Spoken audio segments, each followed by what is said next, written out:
host county and the great people of Kakamega County led by our dear governor. Father, I want to thank you for the peace that's prevailing in this country, and we've seen even signs that happening by the shilling even appreciating Jehovah. I want to thank you, Lord, for our development partners and our friends. Lord, as your servant, I want to commit this conference unto your mighty hand, Jehovah. Cause asking of glory to fulfill the dream and the goal of this conference. We bless you, Jehovah, because you are a faithful God. In Jesus' name I pray. Kindly, we may be seated. Your Excellency, President of the Republic of Kenya, Dr. William Samoei Ruto, the guest visitors present in this conference, the national leadership and the county leadership present in this conference.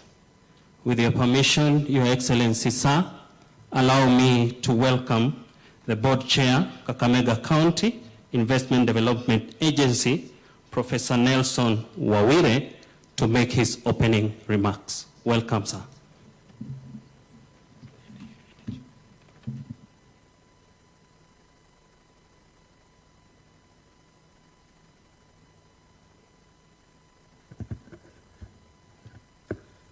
Your Excellency, Dr. William Samoei Ruto, CGH, President of the Republic of Kenya, and Commander-in-Chief of the Defense Forces, welcome to Kakamega County, and specifically Kakamega County Investment and Development Agency function. I'm Professor Nelson Wawire, a professor of economics and the board chair of KESITA. KESITA is Kakamega County Investment and Development Agency. I want to welcome each one of us who is here. Each one of us, distinguished ladies and gentlemen, we are all investors. Thank you very much. And thank you for this particular occasion. Thank you for honoring our invitation. Thank you.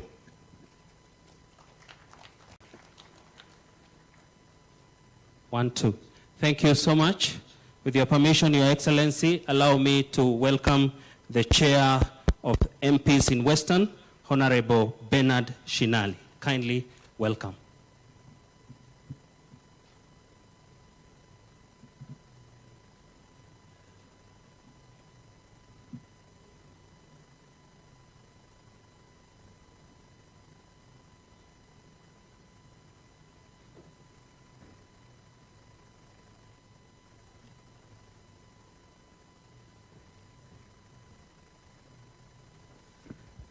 Your Excellency, the President of the Republic of Kenya, Honorable Dr. William Samoei Ruto, all protocols observed. My name is Bernard Masaka Shinali, MP for Ikolomani. Quickly, I would request Your Excellency that I just recognize the MPs who are here. From 14 MPs, Your Excellency, we have only 2 apologies. From Matungu, we have Honorable Oscar Nabilindo, stand and wave. From MMUST West, we have Honorable Naika Johnston. From MMUST East, we have Honorable Peter Salasia. From Navakholo, we have Honorable Emmanuel Wangwe. From Lurambi, we have Honorable Titus Hamala. This is his constituency, Your Excellency. From Shinyalu, we have Honorable Fred Ekana. From Lugari, we have Honorable Nabina Buera. From Lukuyani, your neighbors, Your Excellency, we have Innocent Mukabe. Your Excellency, we have also the women, Kakamega Women Representative, Honorable Elsie Mohanda. We have our senior Senator Dr. Boni Khalwale, Chief Whip of Majority Party in the Senate. Your Excellency, Your Excellency, sorry, from Huisero, who are my neighbors, we have Christopher Aseka. Your Excellency, as you realize, we are full house. We are excited to host you here, Your Excellency. Feel welcome. I have only maybe two things I would mention. First, to thank you, Your Excellency, a project you started in 2015 when you came to Ikolomani of Gold, Kakamega Gold Refinery. We can see, Your Excellency, that you have made very important strides. And we are excited to see it come to pass, Your Excellency. Secondly, Your Excellency, we have mentioned to give us an international airport in Kakamega. Your Excellency, we hope it's in your plans. Your Excellency, lastly, we request that you consider giving us an international convention center.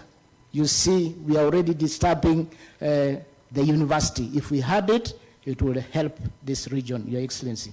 Thank you very much and feel welcome. Thank you.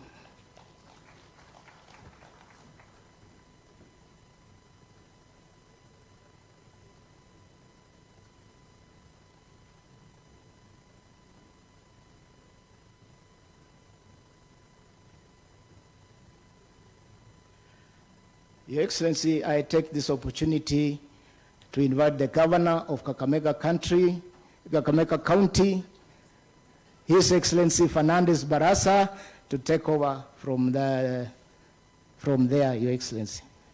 Welcome, Fernandez Barasa, Governor of Kakamega.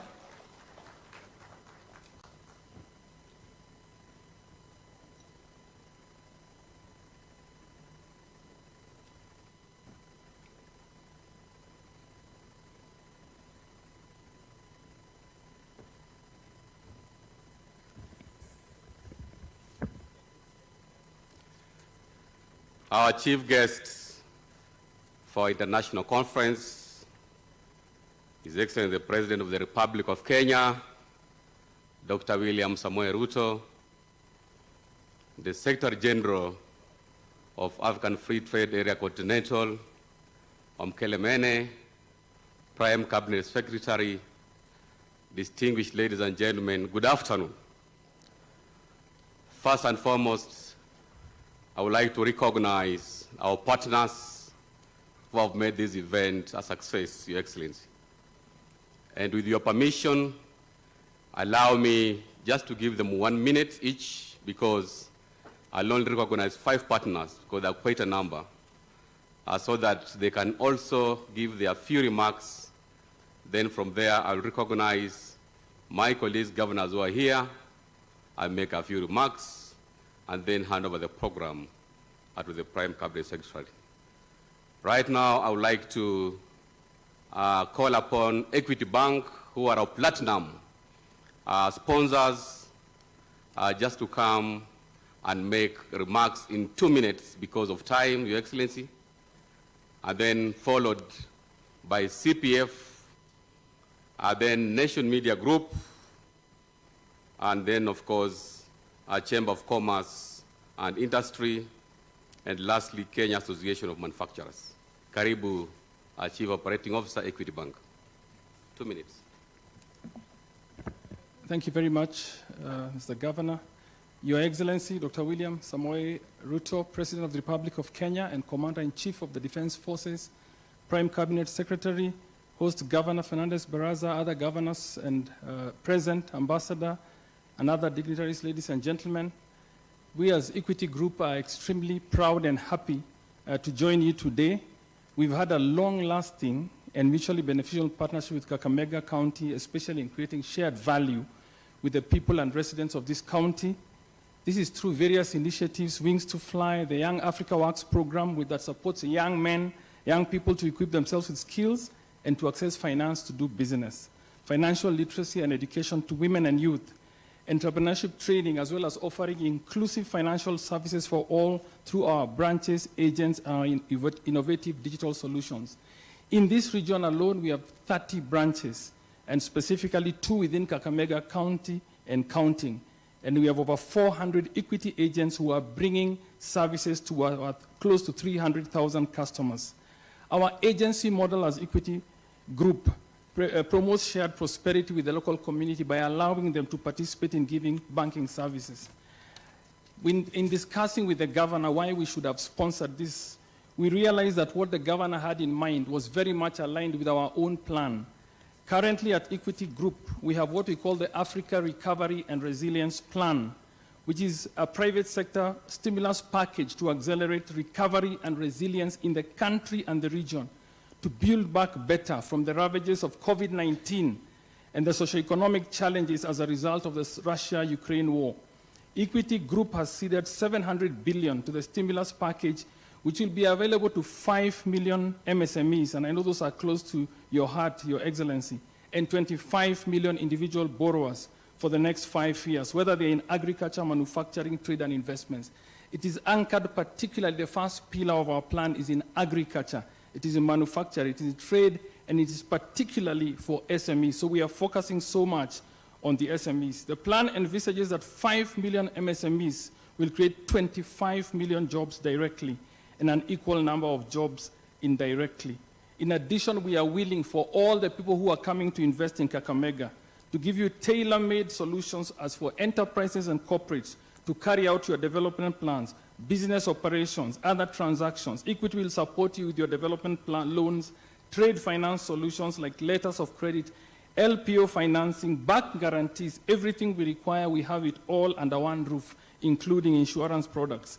We will also finance in-county and in-country manufacturing and regional supply chains to replace broken global supply chains following COVID-19 disruptions. So investors to Kakamega, you have a friend who can help you come and access the services that you require to be able to grow. In addition to that, in concluding, I'll say that Equity is not just a bank. We have a twin engine. We have an economic engine, which I have just described in summary, and we have a social engine. In the social engine, we intend to support all our clients and the county and the country with social impact investment. Our Wings to Fly has supported children who have the top 5 percentile. We have to date over 60,000 scholars who have benefited from this program. 2,152 currently from Kakamega County alone, all chosen by the local community through a community scholarship selection board. We have many other interventions, including training the youth and women, maximize the economic activities by empowering them with financial literacy for free at all our branches. In Kakamega, we have trained 100,000 women and youth, and the training has reached 2.5 million trainees countrywide. In addition, 14,975 small and medium entrepreneurs have received specialized training and mentorship in entrepreneurs. So we are going to continue supporting. In Kakamega alone, the trained beneficiaries have been able to access 1.98 billion in loans towards development. Agriculture is a mainstay of Kenya's economy, and Equity is focusing on investing in supporting rural, small, and medium-scale farmers to upscale to agribusiness entrepreneurs. I don't want to say much more. I just want to say that in Equity, you have a partner, you have a supporter, and you have somebody who wants to see Kakamega develop. So we have our tent, we have our team, we have our regional managers around, our regional general managers and a team from Equity. Visit our booth, visit our team, and hear more about what we can do to support you. But we are very, very excited to be part of your partners, Your Excellency. Thank you. Thank you. A big round of applause for Equity. I now want to call upon CPF. Make it short, please. 2 minutes. County Public Pension Fund. Thank you. Your Excellency, the President of the Republic of Kenya, Dr.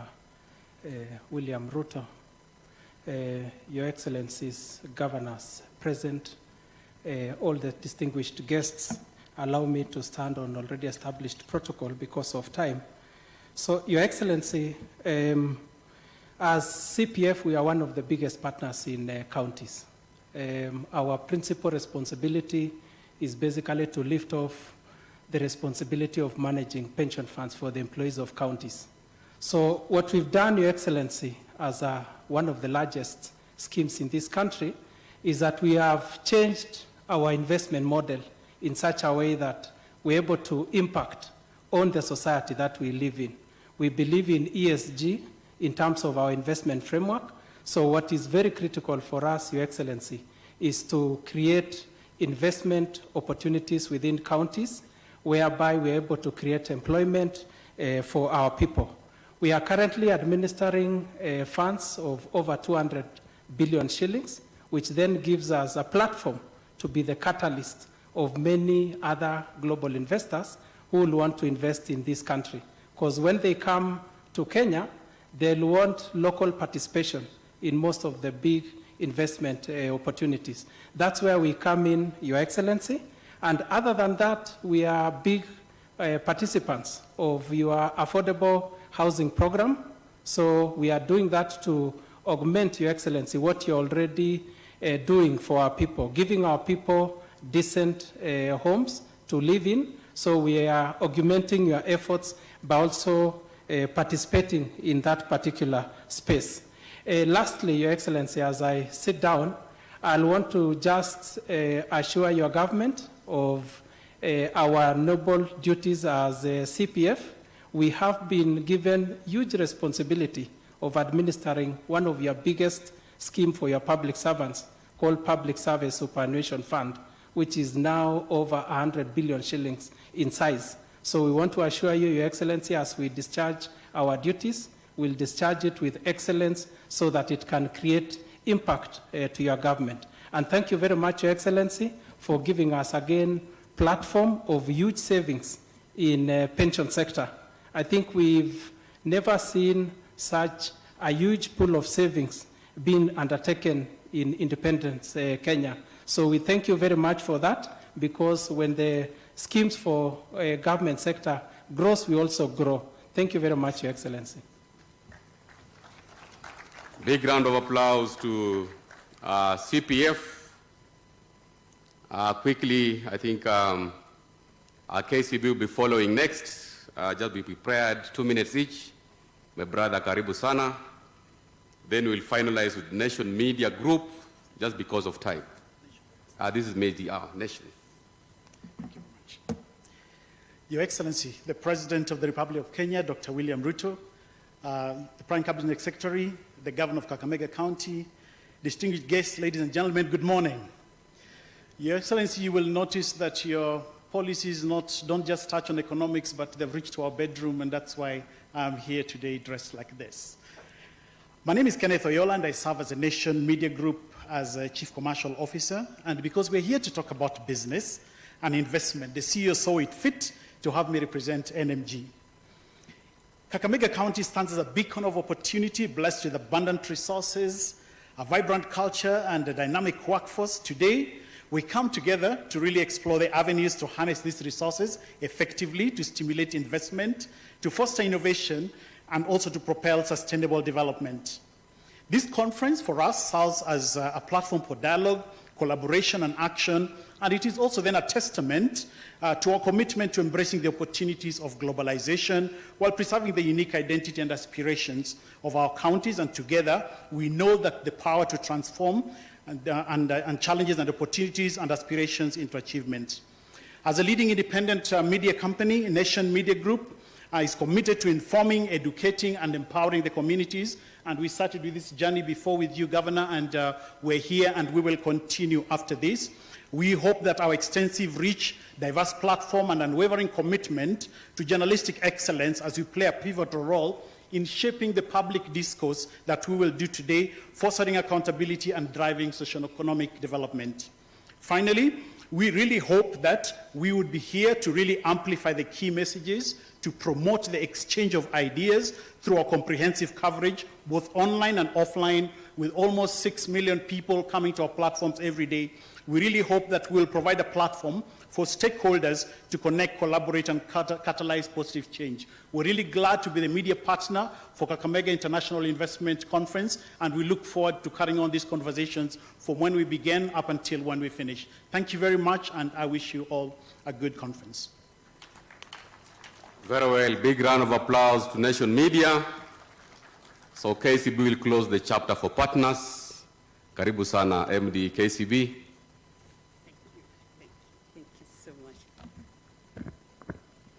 Your Excellency, Dr. William Samoei Ruto, President of the Republic of Kenya and Commander-in-Chief of the Defense Forces, Honorable Fernandes Barasa, Honorable Anne Waiguru, all governors present, elected leaders, distinguished guests, a very good afternoon. As KCB, Your Excellency, we are excited to be one of the partners with Kakamega County. Last year we came here and we made sure that we are champion of the climate change by planting trees. Again, we will be signing today a partnership between Kakamega County and KCB to enable the MSME assess facilities and catalyze their development. Your Excellency, last year when you were in this county, it pained us as a corporate entity that when we come to Kakamega, we go back to Kisumu for accommodation. And we challenged the residents of Kakamega County. And today I'm proud to say 4 more hotels have come up, and that's why they've been able to host this event. Finally, as a genuine partner on the ground, we are committed to work with the Kakamega County in ensuring that we eliminate poverty and create a catalytic environment for economic prosperity and growth. Thank you so much, Your Excellency, and God bless our beloved country, Kenya. Thank you, KCB. Your Excellency, allow me to recognize our members of the County Assembly. Just be upstanding and wave to the Excellency, please. Those are our MCS, Asanteni Sana. Allow me to recognize the presence of a women rep, Kakamega County, Mama Elsie Muhanda. Makofi kwa mama, asante sana. Allow me to recognize the presence of Kakamega First Lady, Professor Janet Kasili Barasa. There she is. Your Excellency, with your permission, I know I'll be in trouble if I don't invite Khalware here. So, Bwana Khalware, karibu. Just 1 minute, usalimia wageni, because this is a very important initiative for the county. Karibu sana, Dr. Khalware, Senator Kakamega County. Vana veru mirembe. Mirembe cha maendeleo. Asante sana, Your Excellency, you are most welcome in Kakamega. This is your other home. I want to thank Governor Barasa for this 1 minute to speak. And because we have come to talk about business, I want to align my speech. Your Excellency, in my dream of dreams, I believe that if it worked in Nairobi, worked in Kisumu, worked in Nakuru, worked in Mombasa, and recently in Eldoret, where they have become cities, I believe with investment, Kakamega can become a city in the Republic of Kenya. And I want to appeal to potential investors. Please, there is a huge opportunity in the management of waste in this city. We would like to invite you. You bring in modern plants that will give scientific, physical, chemical, and biological wastewater management so that you make your money as you help us to move towards a city. Secondly, there is an opportunity of investment in the sugar industry because currently we are concentrating on sugar, but would like further investment so that we improve on co-generation. I believe that you have already addressed the issue of the areas of tourism and so on, and allow me to thank you, Your Excellency. I did a sniper check this weekend over the ongoing subsidized fertilizer. You've brought the fertilizer. We do not have enough. The farmers are queuing for over 24 hours and they go home without fertilizer. I would like to appeal to you. I have seen your minister, Linturi, twice in his office. If just with a lift of your phone, you urge them to give us more fertilizer. Otherwise, we shall be where you found us last year. We became a laughing stock when you told us that we could only absorb 300,000 bags, when other areas had absorbed more than 1 million. So back to you, Your Excellency, give us fertilizer. Vandu bingo, muraga matuma. I have sent an appeal across the county. Please respond to it. The fertilizer from the national government is the cheapest. Go for it. I have also sent an appeal. All the people who bought fertilizer from the county government, please, my oversight officers in the 12 constituencies are going to receive photocopies of your receipts that you bought fertilizer from the county government. Since analyses are being done, should it be confirmed that it is fake, then I'll make sure that on the floor of the Senate, you are refunded your money. Thank you very much. Thank you, Your Excellency. Allow me to progress. First, I want to recognize the presence of our Secretary General for UDA, Asante Sana. Your Excellency, allow me to invite my colleagues, starting from Governor Isiolo, kuja salamia watu wa Kakamega. 1 minute. You'll be followed by Governor Otichilo for Vihiga, then Governor for Bungoma. No, Governor Bungoma will come next after Governor Otuoma, because he will be representing LREP. Karibu sana, Governor Isiolo. Thank you, Your Excellency. Your Excellency, the President of the Republic of Kenya, Dr. William Samoei Ruto, Prime Cabinet Minister Musalia Mudavadi, my colleagues, Cabinet Secretaries, Members of Parliament, wananchi watukufu wa Kakamega mjamboni. Your Excellency, I want to invite investors in Isiolo, starting with you, Your Excellency. Isiolo has huge potential, Your Excellency. It is abundant with a lot of resources, starting from tourism, mining sector, agriculture, coal, all of them, Your Excellency. Your Excellency, this time kuongea na karibisha nyinyi wote Kakamega. You are doing a wonderful job. Devolution is working, Your Excellency, and we want you to support devolution as you are doing, Your Excellency. Thanks a lot, Your Excellency.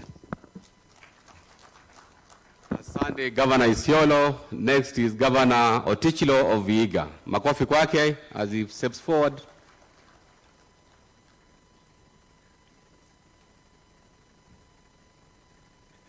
Your Excellency, the President of the Republic of Kenya, the Prime Cabinet Secretary, the MPs who are here, and all the dignitaries, I want to say I'm very happy to be here this afternoon, and I want to thank His Excellency, the President, for gracing this occasion. Further, I want to thank my brother, Barasa, for organizing this wonderful investment conference. This is a very important conference, and it is opening up this region. Your Excellency, I want to thank you for your commitment for this region. Your Excellency, you have committed to work with us to develop a granite factory in Vihiga County. We are very grateful. You have agreed to work with us to develop a gold refinery in Kakamega. We are very grateful. Your Excellency, we are further grateful that you are working with us on the issue of climate change. Your commitment on climate change is extraordinary, and we are very, very happy. And particularly your commitment now to conserve Kakamega forest. So, Your Excellency and everybody, we want to say thank you. Our investors, you are welcome, and we are happy, and we would like to work with you to to develop this region. Thank you, and God bless everybody. Thank you, Governor Otechilo. Next is Governor Busia, Paul Otuoma. Karibu sana, Mheshimiwa Otuoma. 2 minutes, please.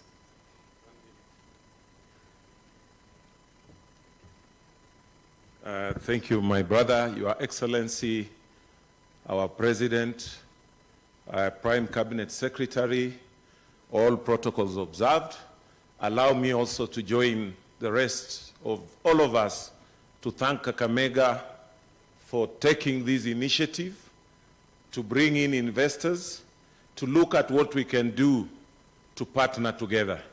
Because Kakamega is one of the biggest counties that we have here, and I'm also looking forward that even as a region, especially the LREB region, we are going to collapse all these ideas that we are doing as counties, so that as a region we become an investment hub. And in the process, we will be contributing to what Your Excellency, you have tirelessly been moving around to make sure that this country works. You have told us that we have got no business importing food, spending almost over 500 billion shillings importing food in this country.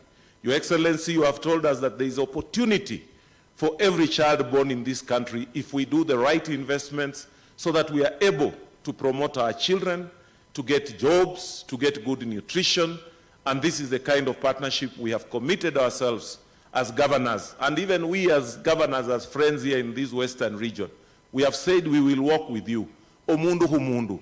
Where you step, we shall step to support this investment, because if Western region works, Kenya will work, Africa will work. This is what we are looking forward to, and I'm also glad to see one of our best friends, Ambassador Megan. I've never forgotten why Kenya, why Kakamega, and you say there's opportunity, and I believe there is opportunity. Thank you for standing with us all the time and walking with us this journey.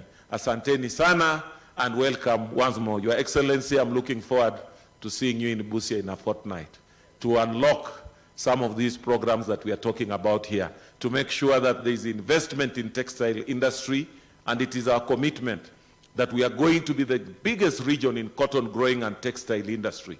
We are also looking forward that we are going to be producing those edible oil crops so that we contribute to this country being self-reliant. So I'm looking forward. Our children are already eating rice from Budalangi, although you are yet to come and now switch on from power generated to gravitational.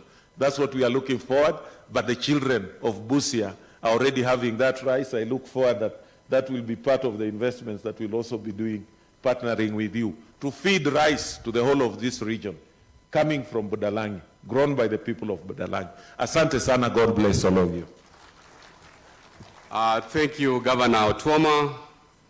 Before I invite Governor Lusaka, who will be speaking on behalf of the Lake Region Economic Bloc, as well as on behalf of the Council of Governors, allow me to make a few remarks in the interest of time, Your Excellency.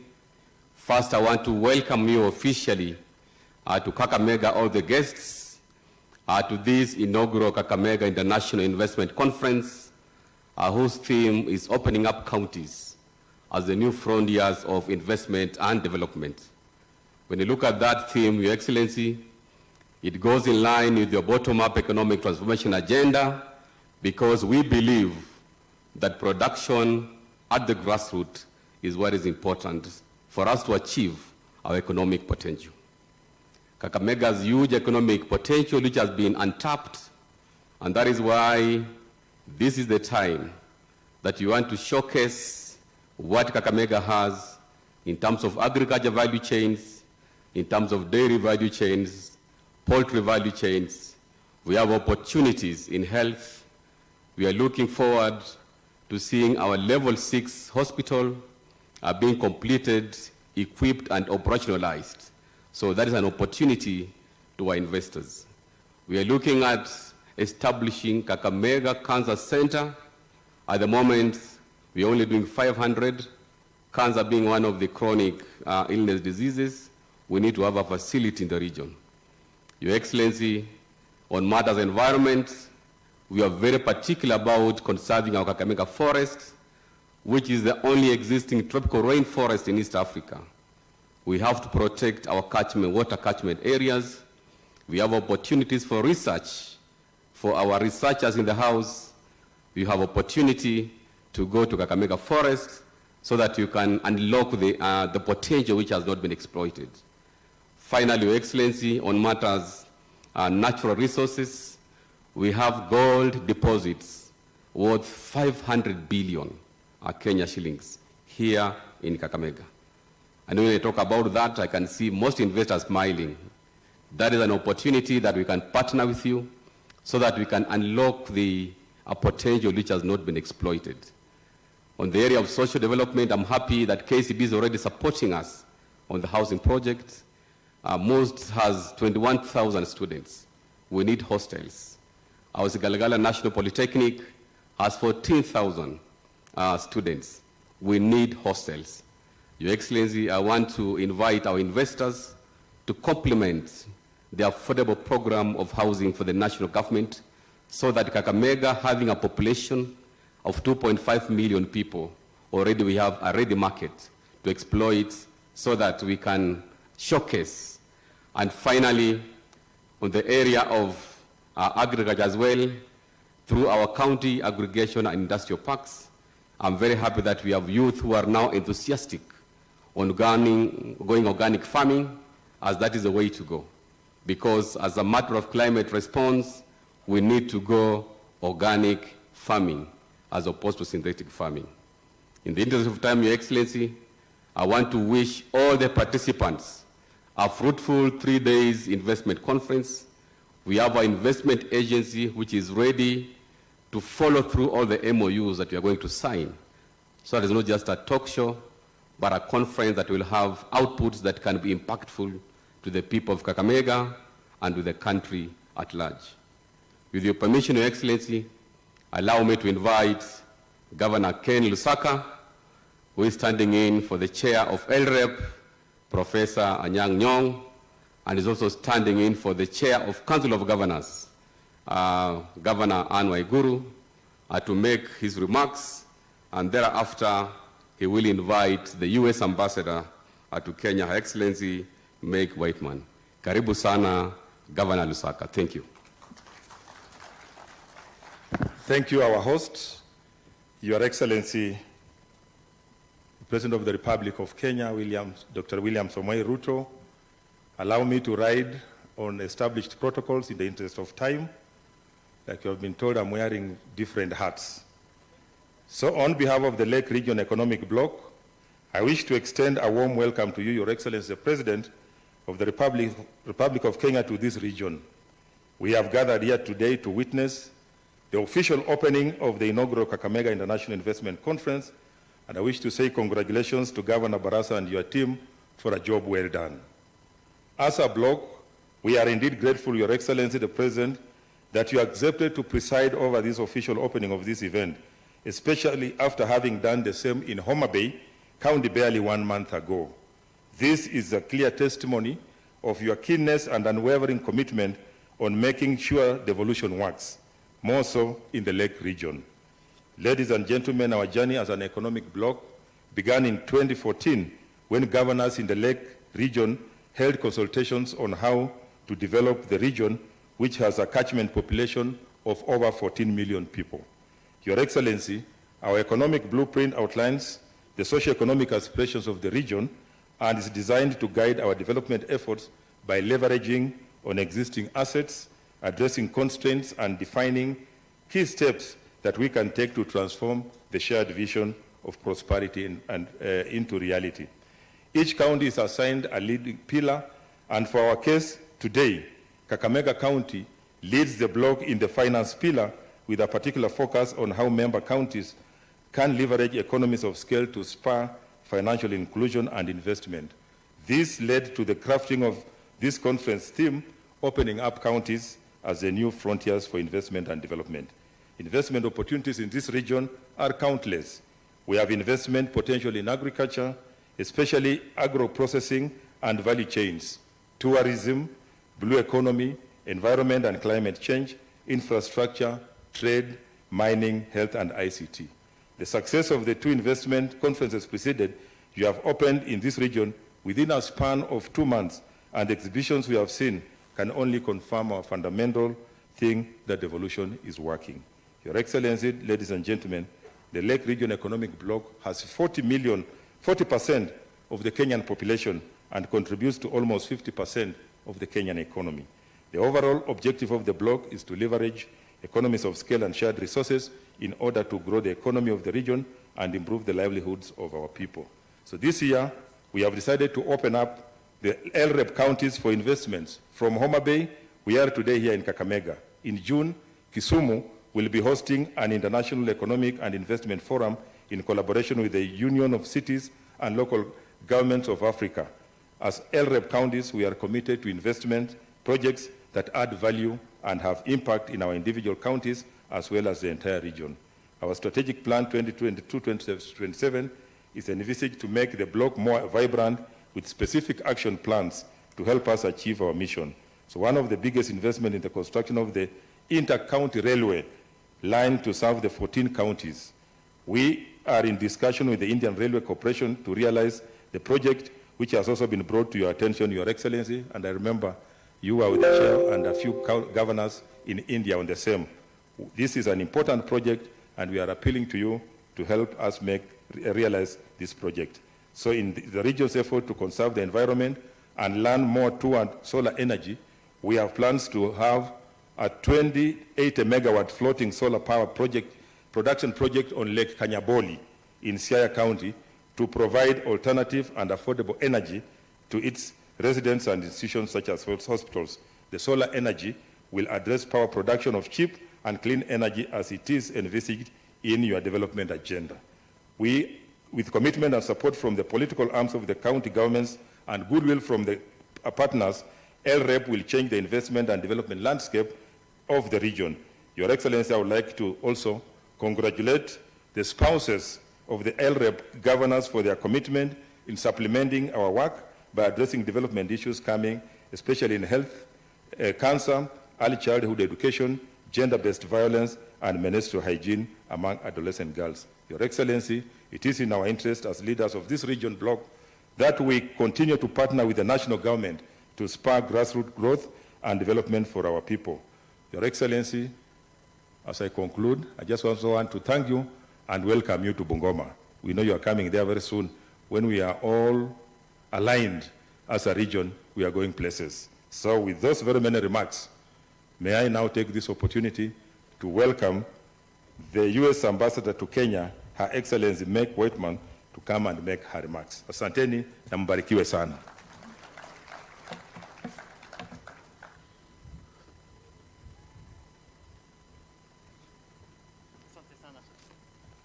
Hamjambo. I am delighted to be here in Kakamega today at this Investment Climate Summit. Thank you, Governor Barasa, for inviting me back. This is my third visit to your great county. And I'd like to acknowledge President Ruto, PCF's Mudavadi, and all the other distinguished guests, all protocols observed. As Governor Barasa knows, I am a big supporter of what's going on here in Kakamega. But it is built on a very strong U.S.-Kenya partnership of over 60 years. And our partnership has enhanced security, increased prosperity, and improved the lives of Kenyans and Americans. And in fact, Kenya has been invited, with your president as the leader, to a official state dinner in Washington, D.C. in May. This is a big honor for Kenya and underscores our mutual supportive relationship. And you might be interested to know that President Ruto will be the first African head of state since 2008 to be invited to a state dinner. Now, you know I'm bullish on Kenya's economic prospects, and I'm not the only one. Bloomberg, a world leader in business reporting, published a June 2023 article touting Kenya as the Singapore of Africa. I've given a talk about why Africa, why Kenya throughout the country for almost a year, and we even took the speech on the road to the United States, visiting New York, Chicago, San Francisco, and Los Angeles. and I thought I'd hit a few highlights for this audience today. First, the narrative about doing business in Africa from the United States needs updating. What I've learned since arriving in Kenya in August of 2022 is Kenya has a much more dynamic business outlook than most Americans realize. In fact, Kenya's GDP growth in 2023 was 5.2%. That is double the world average. Congratulations to Kenya, that is a big deal. Second, if I were back in the boardroom today, I would have Africa on my radar for two reasons: supply chain diversification and net zero emissions. Single sourcing from any one country is not smart. Single sourcing is a recipe for supply chain disruption and shortage. And businesses are also pushing for net zero emissions to meet their climate change mitigation goals. Cue Kenya. Kenya already generates up to 90% of its electricity from renewable sources, and future additions to the grid will all come from solar, geothermal, and wind sources. So investing in Kenya not only means supply chain diversification, but access to ubiquitous green energy, and any business utilizing Kenya's clean energy will be well on your way to meeting this company's Scope 2, Scope 3 greenhouse emissions goals. So let me back up a minute. Why Africa? As many of you know, by 2050, 1 in 4 humans, a quarter of the world's population, and 1 in 3 working-age people will live in Africa. Africa is a young continent, the youngest in the world, with 60% of its population under 25. Africa is the last largest emerging market. It offers the next big prospects for supply chain diversification and expansion of a customer base, much like Southeast Asia experienced 20 years ago. In fact, Africa reminds me of Southeast Asia a number of years ago, and along with it, that incredible opportunity. So that's why Africa would be on my radar and should be on every investor's radar in this audience. But let's zoom in on why Kenya should be your target destination. Kenya is the gateway to the East African market of almost 500 million customers. Kenya is the region's logistics hub. Kenya is the leading regional financial hub. And Kenya, with its Silicon Savannah and super smart engineers, is the region's ICT hub. And Silicon Savannah is thriving and growing fast. And Kenya is now the #1 destination for startup capital on the entire African continent. Kenya has more startup capital than Nigeria and South Africa. And that all happened basically in 2023. Kenya has a young, educated, entrepreneurial, and English-speaking workforce. And as mentioned, Kenya can generate up to 90% of its energy from renewable sources. And Kenya is one of the largest export markets for the United States. One of the largest export markets for Kenya is the United States. And I think there's a lot more opportunity for Kenya to export to the United States than we have thus far seen. So just a couple of these with a little more detail. As I said, Kenya is already the regional financial hub for East Africa, and as many of you already know, the home to Silicon Savannah, a vibrant technology community that makes Kenya the premier destination for tech investments and all innovation in Africa. And many leading U.S. companies are already here. Foreign direct investment and startup capital. Kenya has attracted significant foreign direct investment and is, as I said, the leading destination for startup capital on the continent. As I said, on a pure startup capital basis in dollars, Kenya leads the continent. And from a workforce perspective, Kenya is English-speaking. As I said, every firm I have spoken to, and I speak to all the foreign direct investors here, they rave about the quality of the Kenyan workforce. I was speaking to an apparel manufacturer the other day who is a global, in fact, the largest apparel cut and sew operation in the world. They said Kenya is their best workforce in the world of 42 countries. So why Kakamega? Finally, I really want to highlight its potential for economic development. As you've already heard from Governor Barasa today, the Kakamega investment strategy is focused on agriculture and industries that support agriculture. I believe that, but I also think there are lots of other opportunities as well. So I want to draw your attention to a few case studies that I think offer the roadmap to success. First is the apparel supply chain. As many of you know, I am really excited about the apparel industry here in Kenya.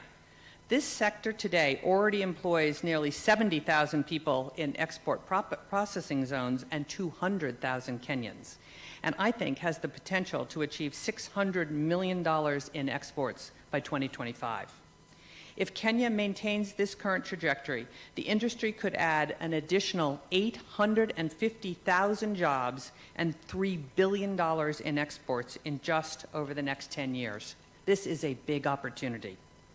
And keys to that growth are counties like Kakamega, Busia, Kilifi, and Nakuru, who are helping Kenya build out a vertically integrated supply chain that not only produces high-end apparel for the world's consumers, but also the very cotton that makes up the textile industry. We're already seeing this happen with Strathmore University's work in Kakamega, Homa Bay, and Busia, where a program to train local farmer groups in the cotton value chain is on fire. As farmers' capacity has increased, so has sales, and cotton sales have jumped an additional 20% just year to date. And investors are taking notice. Cooperative Bank, for example, has already invested over 100 million shillings into the sector, and I'm sure many will follow suit. Now, apparel is not the only area of innovation, not by a long shot. Kakamega is pioneering the path towards sustainable rural water management through its openness to public-private partnerships and innovative solutions. Through a partnership with Rural Water Management Solutions called RUWASCO for short, people love their acronyms here, and support of USAID's Western Kenya Water Project, the country is revolutionizing its water supply systems with cutting-edge technologies like Scheme Cloud digital billing platform. This approach has significantly improved operational efficiency, revenue collection, water service delivery, and it's showcasing Kakamega's commitment to leveraging technology and professional expertise to enhance the quality of life in rural communities. It's another very big idea. Honey. An innovative company investing in Kakamega is The Hive. The Hive creates economic opportunity, protects water catchment areas, promotes environmental conservation, and increases community livelihood through commercial beekeeping. The Hive is developing beekeeping in 4 water resource user associations in Kakamega because the company knows that beekeeping is much less water intensive than traditional farming. The Hive provides training and resources to communities on production, collection, aggregation, and processing. It also offers a market for raw materials like honey, royal jelly, wax, venom, and pollen, creating income for communities and access to raw materials for marketable products for the Hive that are sold throughout Kenya. And second to last that I want to talk about is peanuts. Ground nuts are another important cornerstone here in Kenya, and one more area where there's huge potential to grow. An affordable source of high-quality nutrition, they're a great way for Kenyans to get the building blocks they need for a healthy life. And the numbers don't lie. Over $100 million worth of ground nuts are imported into East Africa every year. Much of that is to Kenya, which imports over 80% of its peanuts. So this shows market demand, but Kenya has an opportunity to grow peanuts right here in Kakamega and save on foreign exchange by not importing peanuts. Why is Kenya importing peanuts? You should grow it right here. And I'm excited about that because not only can you grow peanuts for Kenya, you should be the exporter of peanuts to other countries in East Africa. And then this is another exciting story. Sometimes you don't know what idea is going to lead to an even better idea. USAID is partnering with a company called Delish and Nutri to not only dramatically expand the quantity and quality of groundnut production here in Kakamega, but also have innovated a new product like peanut powder, a first in the national market. And peanut powder is set to create nearly $500,000 worth of groundnuts next year and employ over 1,000 farmers. So you never know what you're going to find when you decide to go after something like peanuts. And then last but not least, something you all know, last October 24th, the governor and I were here to celebrate Regen Organics' groundbreaking on their new waste treatment plant here in Kakamega. The ramping up of that plant begins in full force next week, creating over 500 jobs for the county. And in addition, Regen's partner organization, Fresh Life, has developed a plan to also begin collecting waste in Kakamega, as it does in Nairobi and Kisumu, which will increase its fertilizer and insect-based protein production here as well. So, Governor, again, congratulations on getting Regen Organics. It was a competitive bid, and your governor won. So there are many other opportunities for investment in Kakamega, areas like mining, hospitality and ecotourism, sugar, electronics manufacturing, motorcycle assembly, and edible oils, to just name a few. And I am so excited for all that you have going on here. So as many of you know, I've had the privilege of traveling around this wonderful country, and I have seen the entrepreneurial spirit of the Kenyan people. Investment summits like this one are instruments in developing business opportunities and growing prosperities. Kenya is open for business. Kakamega is open for business. And this is the moment to ask yourself, if you're an investor, is there a possibility to expand into Kakamega? And I can assure you, if there is, the governor and his team will welcome you with open arms. So go Kakamega, asante sana, and have a great conference. Thank you very much.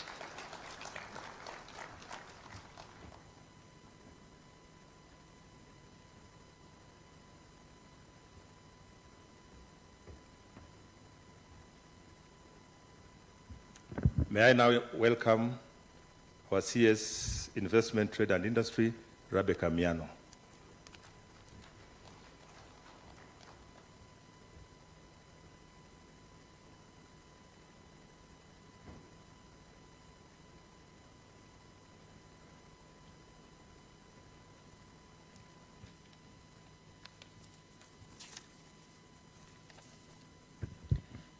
Your Excellency, the President of the Republic of Kenya, and all protocols observed, I want to start by thanking His Excellency for being here today to witness yet another mega investment conference in this general region within under 30 days. And this is testament to his commitment to support investment. The theme of today's conference is thankfully opening up counties as the new frontier for investments and development. I couldn't concur more with the spirit and the letter of this initiative. Your Excellency, it is true that it is one of the most and effective way of animating the Kenya Kwanza bottom-up economic transformation agenda to have these investments and systematic expansion and devolution of economic activities that then bring economic exclusivity. I therefore laud Kakamega County and the governor for recognizing that Kenya offers by far the most desirable gateway to Africa. You have made the right move to position yourself to harness the unique economic prospects available within this region. And besides your favorable climatic condition, you have very huge potential, and therefore I look forward to working with you within my ministry to support the completion of the county aggregation and industrial parks, to work on other industrial spaces like SEZs and EPZs. And we want to improve the business environment together. We want to support the county through the Kenya Development Corporation to offer affordable credit. As I finish, I want to confirm that we have now finished negotiations of the investment protocol under the AFCFTA that will provide a framework for investment treaties in the continent.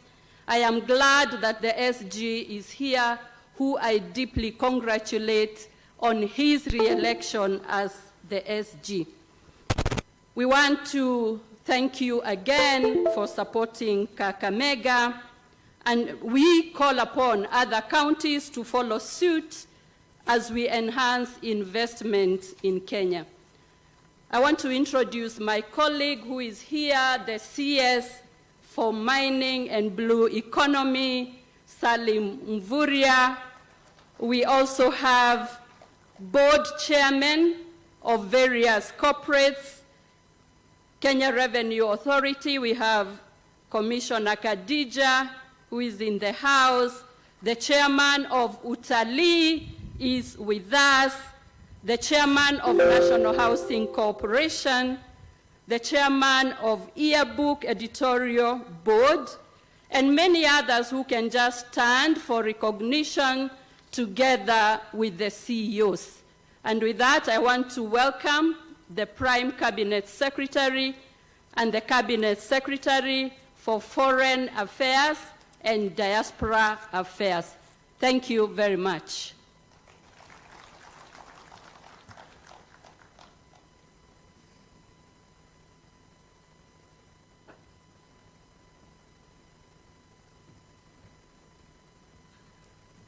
Your Excellency, the President of the Republic of Kenya, Dr. William Samoei Ruto, Your Excellencies, the governors present,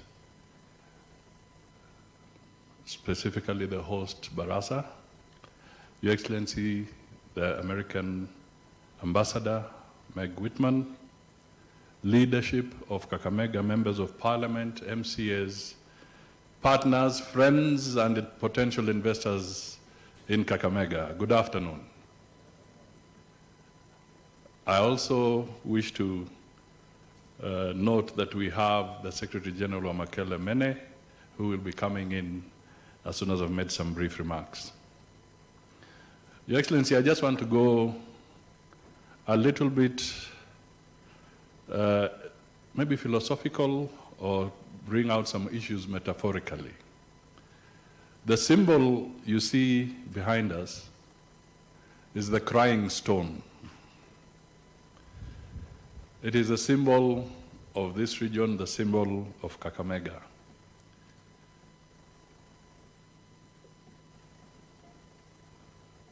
But today, we are talking about investments, because the philosophical message here is this: we cannot cry ourselves out of poverty. We cannot cry ourselves out of poverty. We must work ourselves out of poverty. That is the very strong message that we should realize as we look at the crying stones. We must stop crying. That's the truth. We must stop crying and work ourselves out of poverty. The issues that we must do, Your Excellency, some have been touched on here. I'll just highlight one or two issues. Our leaders, the legislators, must always work on supportive and innovative legislation, both at the national and the county level, to spur growth, to spur investment. We must have targeted skilling and tooling of our people. We must diversify. I repeat, we must diversify. Listening to the presentation by the American ambassador, there's a very strong message of diversification in that message. Finally, Your Excellency, We have 72 KTDA factories nationally. 72, Kenya Tea Development Agency. The rainfall in Kakamega, in Vihiga, in Busia, in Bungoma, save for a few areas, is the same kind of rainfall you get in Nandi, you get in Kericho, you get in Kisii. Out of the 72 KTDA factories, this region has only one.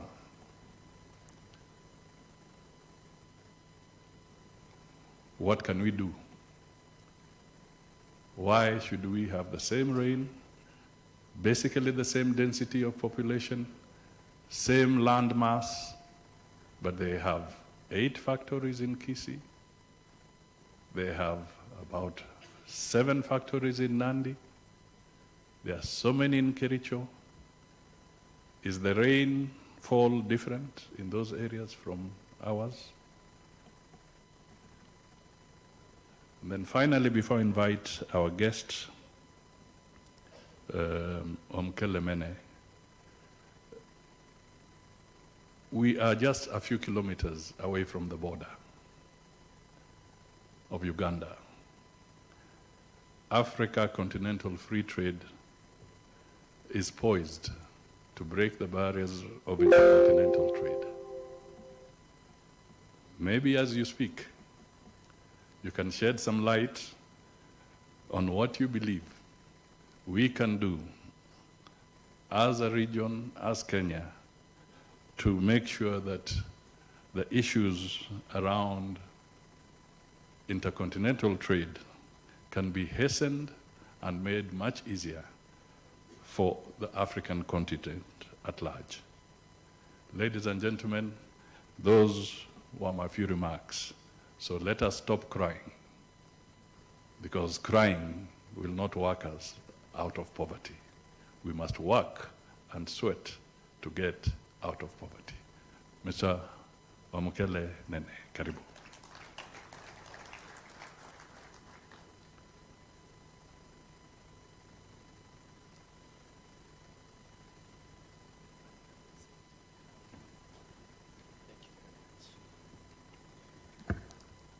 Thank you very much, Prime Cabinet Secretary. Your Excellency, President Ruto, President of the Republic of Kenya, Prime Cabinet Secretary, Cabinet Secretaries that are here, governors, members of Parliament, local government leadership, business leaders, distinguished ladies and gentlemen, it is a true pleasure for me to be here today with you, and I want to thank Governor Barasa for inviting me.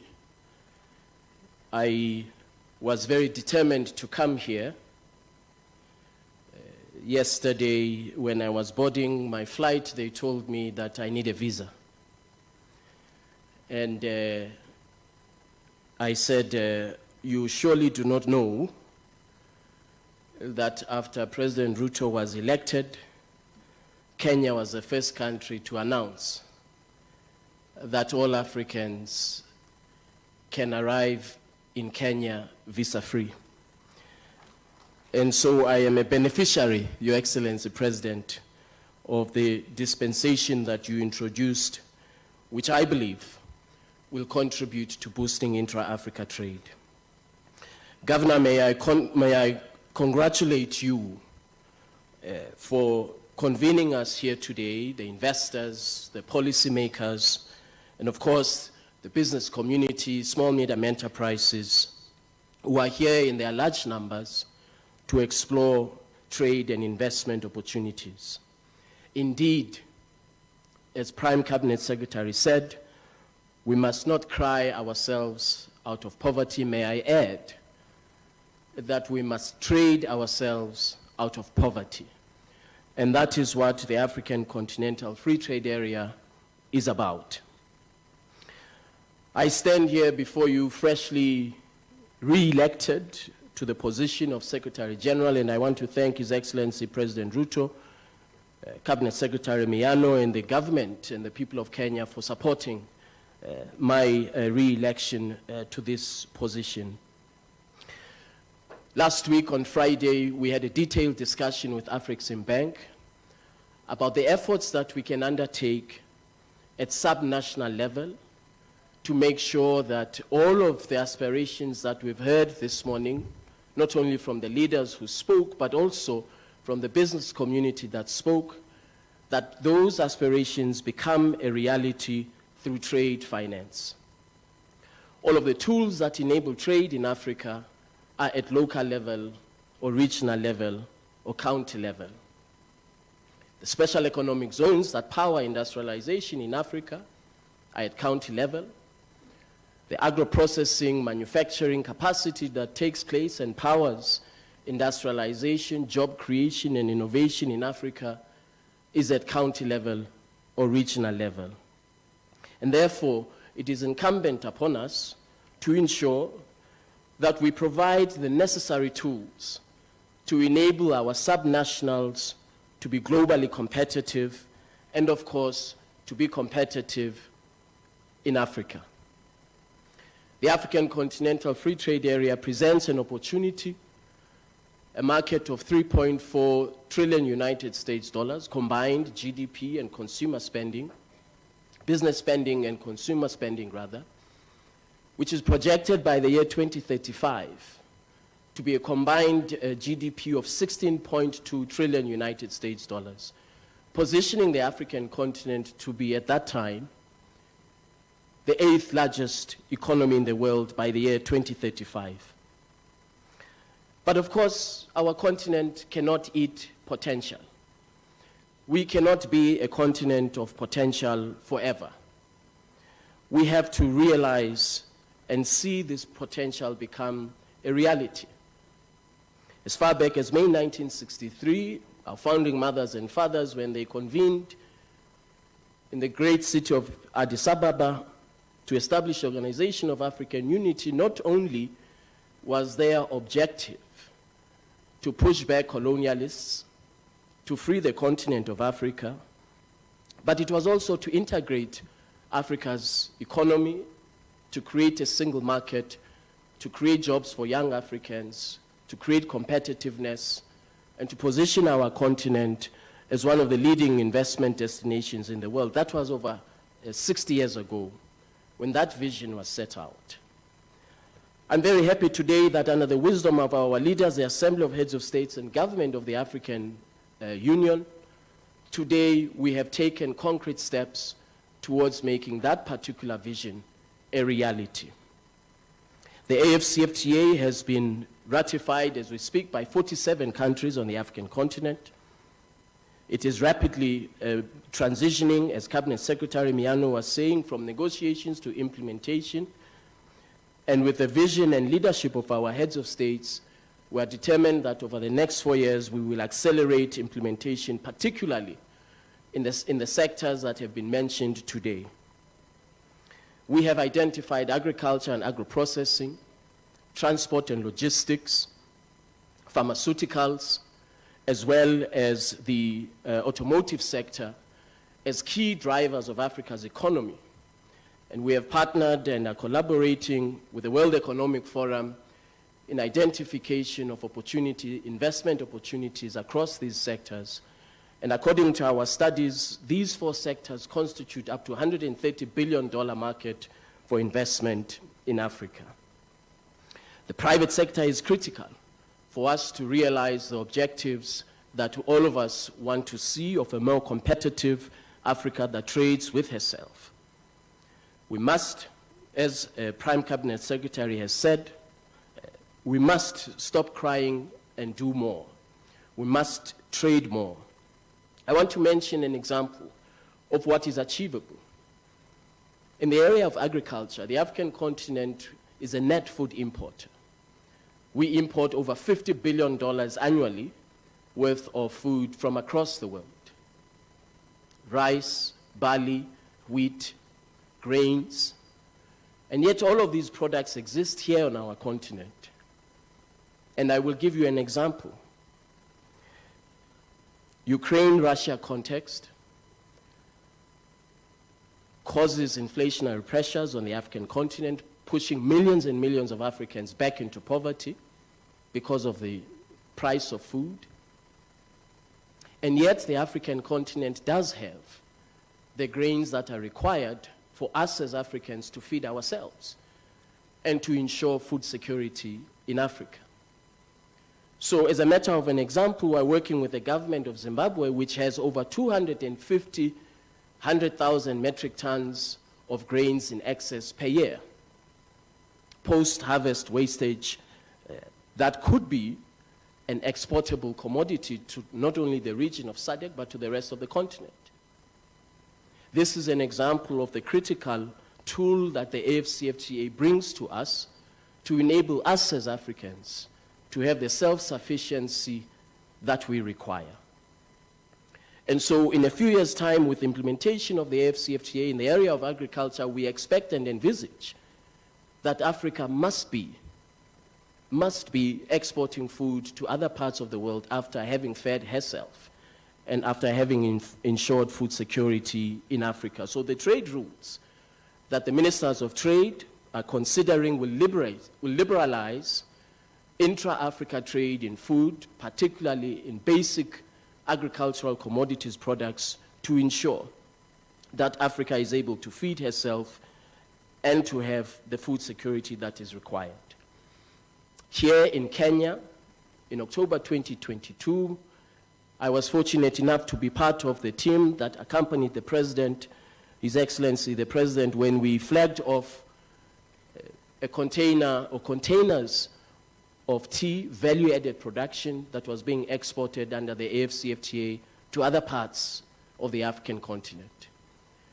This was not only a demonstration of the important imperative of inclusiveness of trade, but it was also a demonstration of the fact that Africans, when we have the determination and the political will, we do have the capacity to lift ourselves up by our bootstraps.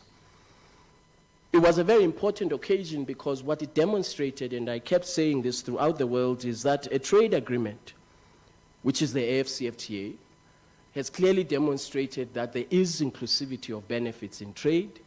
Smallholder farmers in Kenya, smallholder tea farmers in Kenya, some of them unbeknownst to them, driving Africa's trade through exports of their tea to other parts of the continent. A final example as I conclude, Your Excellency, in the area of pharmaceuticals. The African continent in 2019, before the onset of the COVID-19 pandemic, imported $19 billion worth of pharmaceutical products. These pharmaceutical products can be manufactured here on the African continent using our own resources, where we deploy tools for value-added production. And so I want to thank you very much for the opportunity to share with you the vast market that is the AFCFTA and how at county level we can collaborate and work together to create opportunities for our people. I want to thank you very much for your attention. Asanteni sana.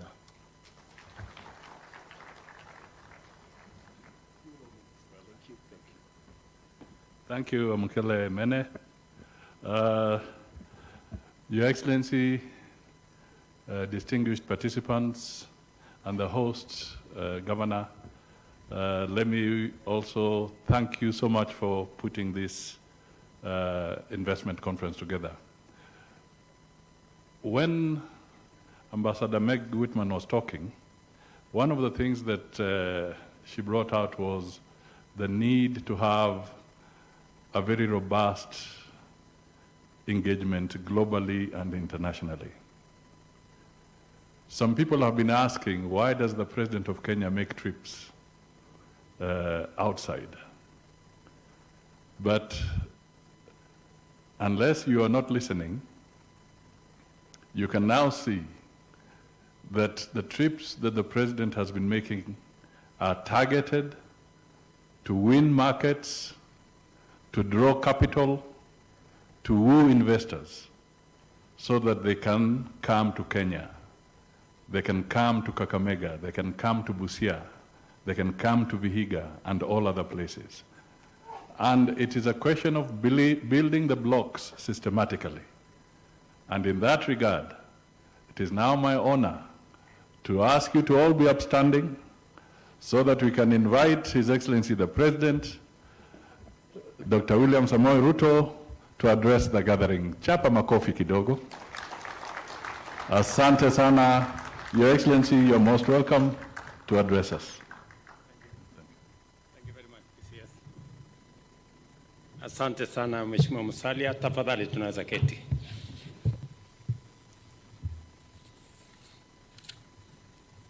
Your Excellencies, honorable members of Cabinet, honorable members of Parliament, our county assembly members, investors in this forum, and the people of Kakamega, good afternoon. Hamjambo.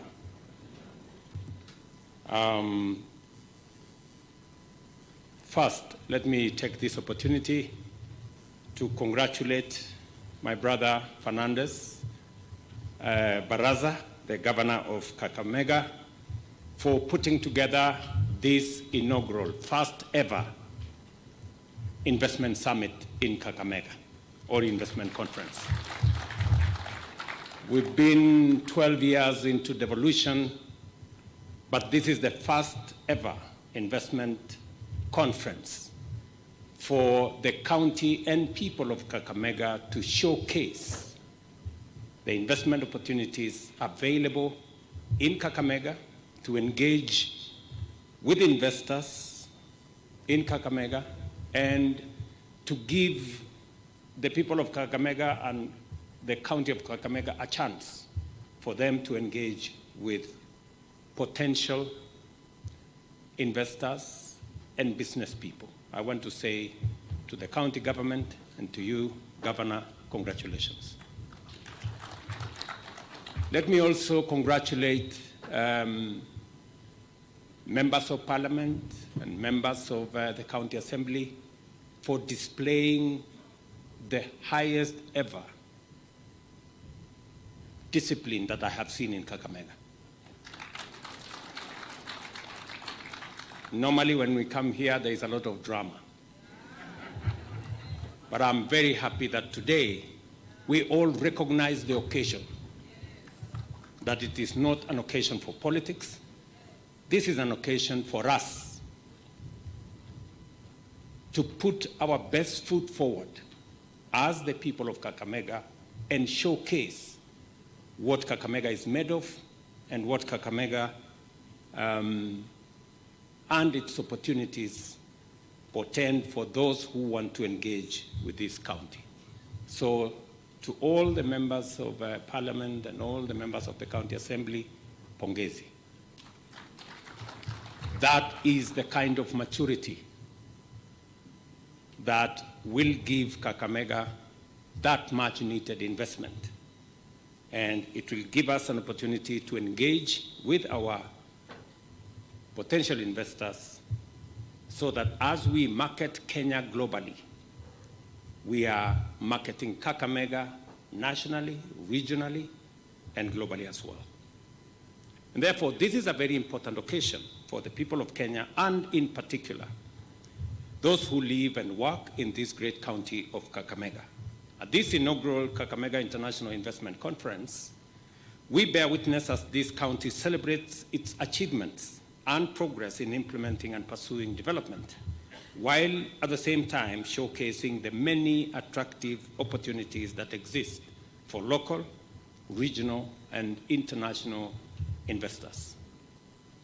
It is in our counties that Kenyans are able to experience the constitutional principle of sharing power, sharing resources, and what we physically see in action. And people express their development aspirations through the strategic priorities pursued in the quest for inclusive development. For those of us who had the privilege to participate in the constitution-making journey devolution was hinged on three major principles: that devolved units would become the new epicenters of development programs. Number two, that devolution would provide a mechanism and an avenue for local priorities or locally developed priorities to find their way into development programs. And number three, that we would engage in accountability for government and for officials of government at the local level. I'm very proud that this process is well underway. And today, Governor Barasa and his team bring us here for us to engage on what devolution has managed to achieve and what opportunities now exist in Kakamega County. In the 13 years since the advent of devolved governance under the Constitution, it has become clear that devolution is a much cherished national development under which citizens are united behind core development consensus at both levels of government, aligning the key dimensions of our development implementation and service delivery principles. It is only through a devolved approach that our development policies can leverage on the diversity of opportunities and produce frameworks for the effective mitigation of unique challenges in a manner that promotes local prosperity and enhances the prospects of national development in every part of our country. The very essence of the bottom-up economic transformation agenda focuses on the radical acceleration of national development by mobilizing the potential at the bottom of the economic pyramid, the millions of rural agricultural sector workers and informal entrepreneurs to take up a bigger share of economic opportunities and contribute a greater share to national growth. Our bottom-up economic transformation agenda is focused on accelerating the overall economy by stimulating higher productivity at the bottom, the grassroots, and the informal sector hustler economy. Devolution commits to ensure that our overall national profile is a faithful reflection of the status and performance of the grassroots.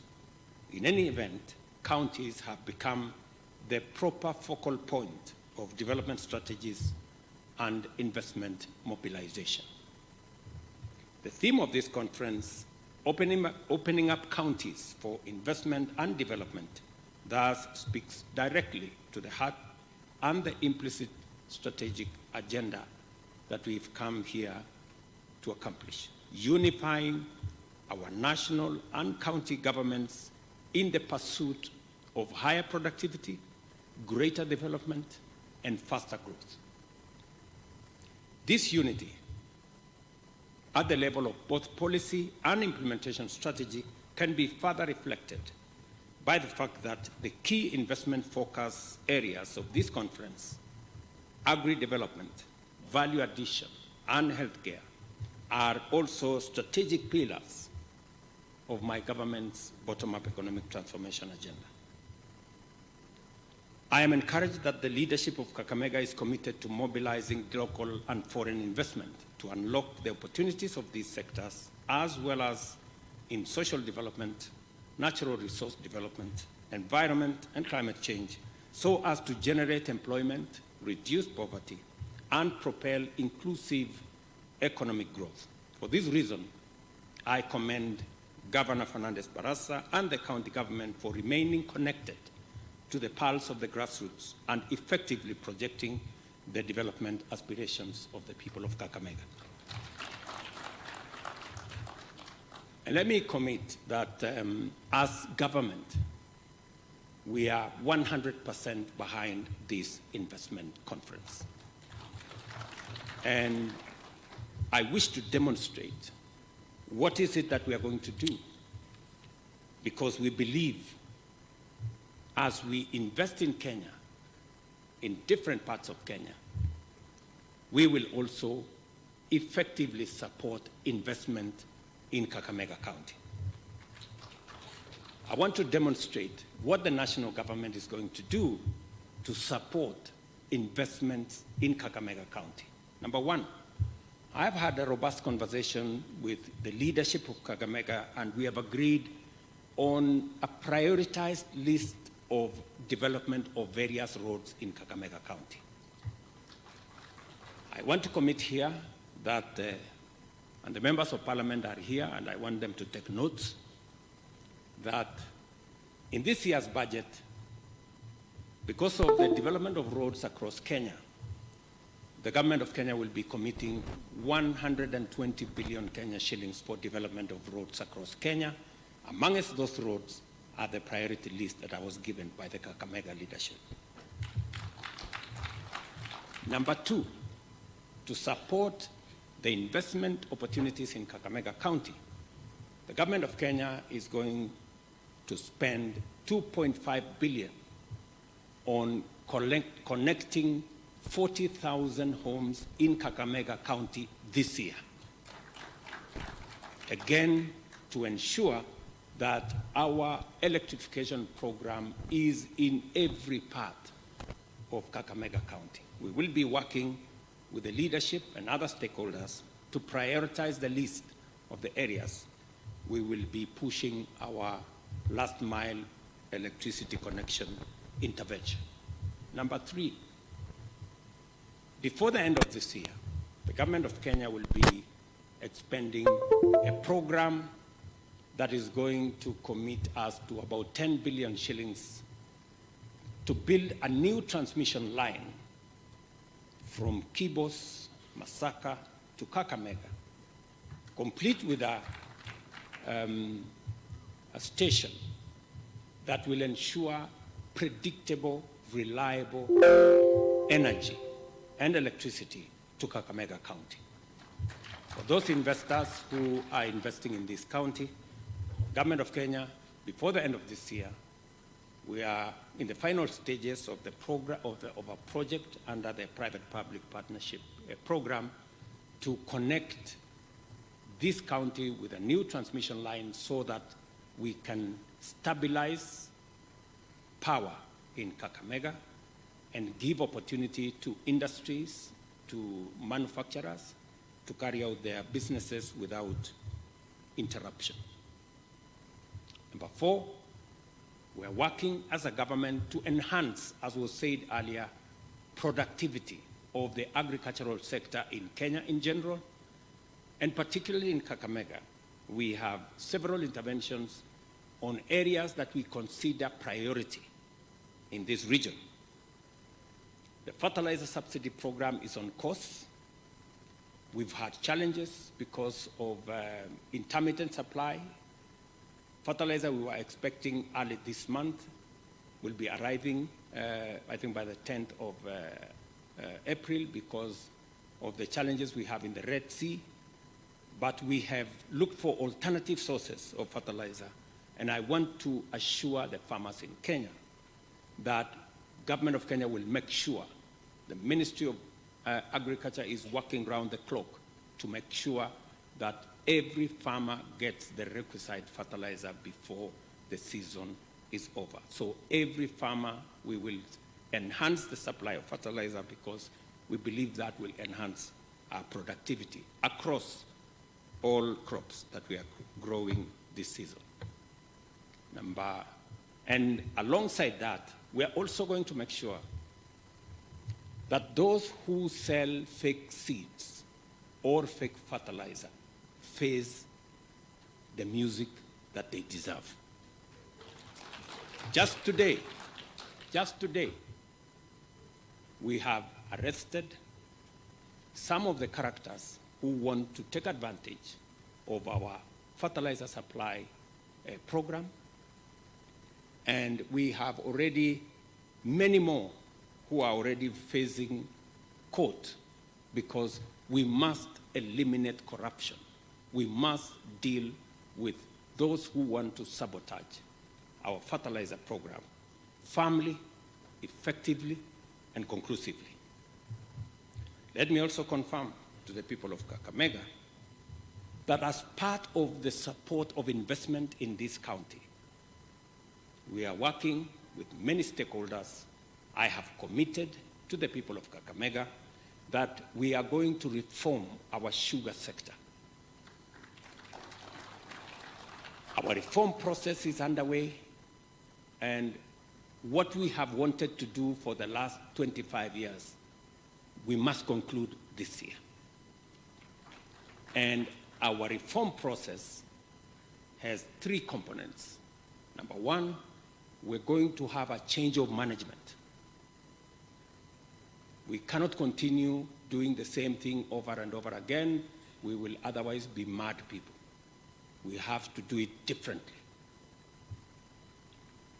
And that change of management includes not privatization, as I have said. It involves leasing, so that we are sure and we can terminate the lease as and when we see the results not going as per what we want. Number two, it comes with an investment by government on cane development. And you will see in the budget, we're going to put resources for cane development in all our regions so that we can support farmers to develop cane, because as has been said here ably, we cannot continue to import what we can produce locally. We're spending close to 500 billion Kenya shillings every year importing sugar, edible oil, wheat, rice, and many other things that we can grow in Kenya. It is my commitment and that of this administration that we must reverse that. In fact, as Ambassador Whitman said, we should in fact be exporting, not importing. And that is the direction we are going. And finally, on that sugarcane issue is that, like all other farmers, it is my commitment that going forward, sugarcane farmers will also at the end of the year get a bonus, just the same way tea, coffee, and other farmers get a bonus. I know there are some characters who have gone to court to sabotage this process because they are used to it and they think we are going to stop the way they have managed to stop it before. But I just want to give them my word that this is not about to stop.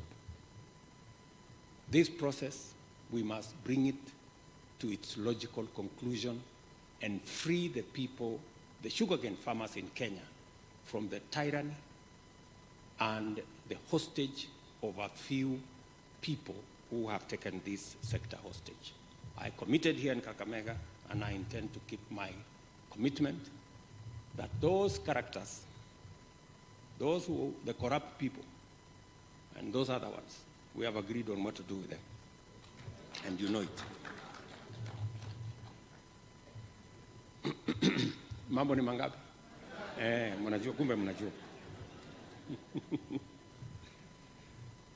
I have also, by way of supporting, I think now I am in number 6 or number 7, I have committed that as a measure of our commitment, demonstrable commitment, is to conclude the process of supporting the other diversified industries in Kakamega. Salim Vuria is here, my CS for mining. He's just concluded a 5.8 billion investment program for a gold refinery in Kakamega County. That process is going to begin shortly. We are concluding the other programs so that we will not only be mining gold here, but we will be processing it locally and making sure that we get value for every coin that we get. I saw in the notes that part of the focus of this investment conference is value addition. And therefore, we are going to be discussing value addition of our sugarcane, value addition of our gold, and value addition of all the other aspects that we are focused on. Alongside that, as was ably mentioned by my friend Otichilo. We have also concluded a 2.5 billion investment for granite factory here in Vihiga, because we believe that these are products that we need to begin to manufacture in Kenya instead of importing from all manner of places. Let me also say, by way of supporting Kakamega County, we will shortly be rolling out our privatization program of the tourist facilities or hospitality facilities, including Golf Hotel and many other hotels that are owned by government, to free them so that the private sector can put more money in making sure that these establishments, because we've had in Kakamega, people come to Kakamega and then they go and sleep in Kisumu. What a shame. You know, that should not be the case. And we will mobilize investors to look at the opportunities we have as government. I'm asking those of you who are looking for investment opportunities, as was said here earlier, there are investment opportunities in the hospitality sector in Kakamega County. I encourage you to look at some of the facilities government has as we privatize. We want people to look at those opportunities, invest in them, and tap into the opportunity that exists here for hospitality facilities in Kakamega County. Let me also say, as we support Kakamega in creating investment opportunities, cotton is going to be a very big part of our deliverable. As was said here ably by Ambassador Whitman, we are currently distributing 60 metric tons of cotton seed. We will be distributing next month another 500 metric tons of cotton seed to 22 counties in Kenya, amongst them Kakamega. There is a very big opportunity for ginning. There is a very big opportunity for value addition. I know Governor Otuoma has been on my case severally, and we have now adjusted even the prices, working with Rivertex and others. The price that was paid last year of 52 shillings has been moved up to 72 shillings now. We are looking at even going into the future so that we can incentivize farmers to produce, provide a ready market for farmers, because we have a big opportunity in the textile and apparel sector as Kenya. Today, Kenya is the largest exporter of apparel from our continent to the US. Yet, it is a fraction of what we can achieve. So it is my commitment that this cotton sector is a sector that I have focused. We have a clear plan. We're working with counties, and I want to ask those who want to invest in Kakamega that that is an opportunity that you can look at. It is an opportunity that creates jobs, it's an opportunity that creates wealth, and it's an opportunity that can benefit those who want to invest in that sector. And finally, as part of creating the ecosystem for investment in Kakamega County, the government of Kenya is also, last week, we advertised the construction of another 2,000 units in Kakamega of our housing program to create decent livelihoods. There is an opportunity to grow this to about 10,000. Those who want to invest in that sector, those who believe that they have investment opportunity, they should look at Kakamega as one of the opportunities as we drive our common agenda as a people into the future. We have all seen the potential on display in the exhibition and listened to presentations by various leaders, the potential of this county in agriculture and agro-industrial value addition, manufacturing, mining, and natural resources, healthcare, sports, culture, and tourism, and other economic activities is significant on a national and also a regional scale. Our strategic alignment makes it possible to harmonize implementation plans, collaborate effectively, and launch Kakamega as a national economic giant. This is more important than any other consideration because the welfare of Kenyans transcends any parochial, partisan, or other considerations that impose artificial limits on our potential to grow together. We must never allow artificial, limits imposed by politics or other minor considerations to deny us the obvious opportunity that exists in all of us growing together. As was said by my CS for industrialization, we will continuously work with Kakamega again in improving the working environment, especially on production and productivity of our agricultural sector. We are constructing in different stages 13 agro markets in Kakamega County, complete with the market we are building, the County Aggregation Industrial Park. We're doing that so that we can provide market infrastructure. All these markets will have storage facilities, will have cold rooms, will have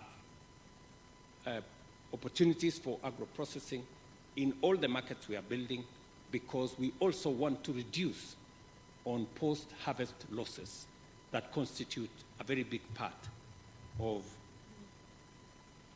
what farmers go through, especially after they have produced their crops.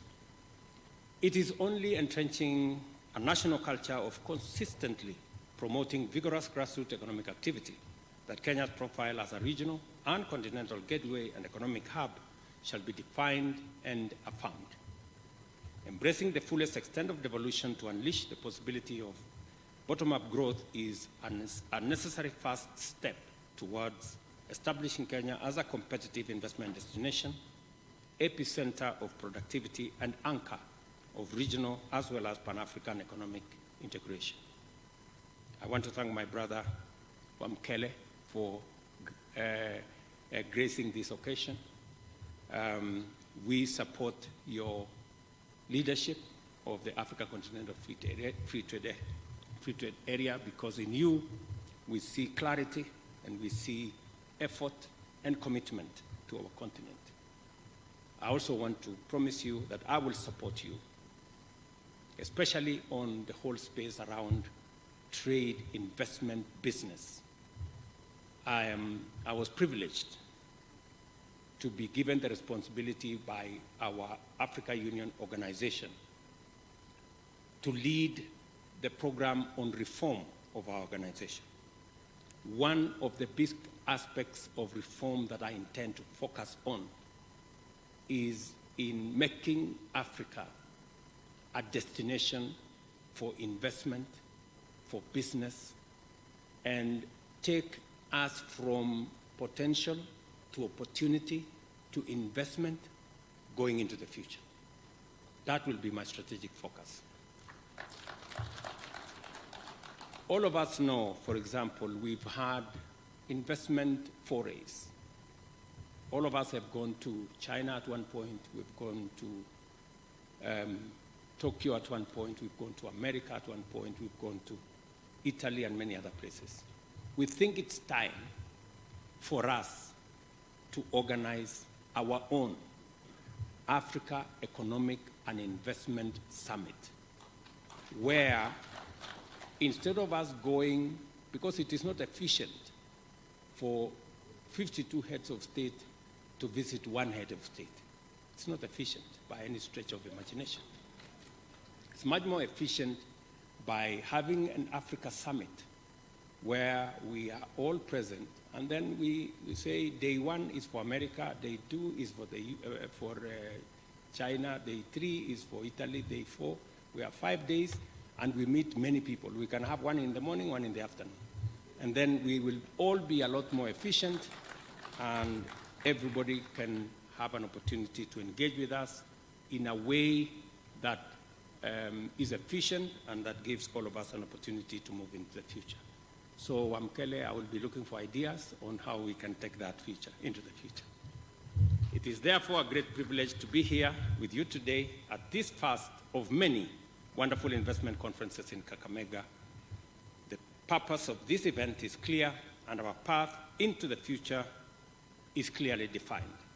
Our work as leaders is to focus on inspiring our people to make their contribution to the collective endeavor and demonstrate our singular commitment to their well-being, to the prosperity of our counties, and to the development of our nation. Today in Kakamega, we have seen how we can do it together. Thank you very much. God bless you, and see you soon. Asanteni sana.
Form ikijipa, mimi nani. Now it's time to get extreme ice fresh. Ukiwa fresh all day, una stay fresh all night. Niki step onto the seed, na nikiona painting, ashajua rada. Wanna grow, be a vast man. Be your own man. Ukiwa your own man, unakaa fiti na una smell even better. Be your own man with new Vastman Extreme Ice.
Please be seated.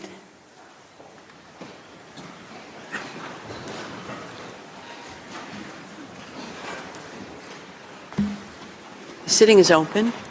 The court meets today and will meet tomorrow under Article 74, Paragraph 3 of the Rules of Court to hear the oral observations of the parties on the request for the indication of provisional measures submitted by the Republic of South Africa in the case concerning application of the Convention on the Prevention and Punishment of the Crime of Genocide in the Gaza Strip, South Africa versus Israel. The court does not include upon the bench a judge of the nationality of either party. Accordingly, both parties avail themselves of the right under Article 31, Paragraph 3 of the statute to choose a judge ad hoc.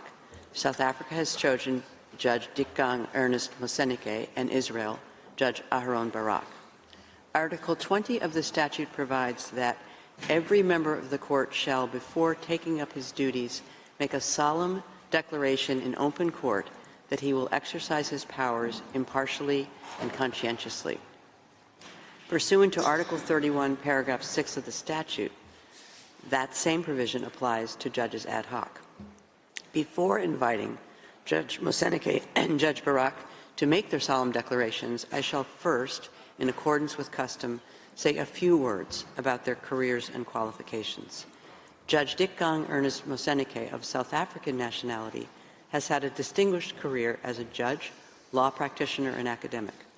After obtaining degrees in English, political science, and law from the University of South Africa, he practiced as an attorney and an advocate with the Pretoria Bar. In 2001, he was appointed a judge on the High Court in Pretoria, and a year later, he became a judge on the Constitutional Court of South Africa, where he was Deputy Chief Justice for more than a decade and Acting Chief Justice in 2013 and 2014.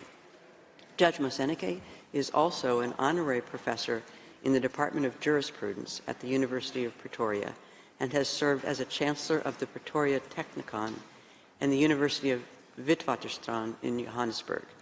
Judge Moseneke has received numerous honorary doctorates and awards. I shall now say a few words about the career and qualifications of Judge Barak. Judge Aharon Barak, of Israeli nationality, has had an eminent career as a judge and law professor. He holds a PhD in law from the Hebrew University of Jerusalem and served as the Dean of the Faculty of Law of that university between 1974 and 1975. He was appointed to the Israeli Supreme Court in 1978 and served as its president from 1995 to 2006. Prior to joining the Supreme Court, Judge Barak served as the Attorney General of the State of Israel between 1975 and 1978. He has taught law in a number of law schools, including Yale University, the Hebrew University of Jerusalem, and the Reichman University in Herzliya, Israel. Judge Barak has also written extensively in law and has received numerous honorary degrees and awards. In accordance with the order of precedence fixed by Article 7, Paragraph 3 of the Rules of Court, I shall first invite Judge Moseneke to make the solemn declaration prescribed by the statute, and I request all those present to rise.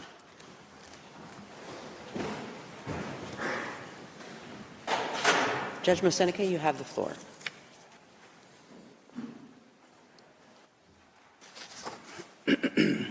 I solemnly declare that I will perform my duties and exercise my powers as a judge honorably, faithfully, impartially, and conscientiously.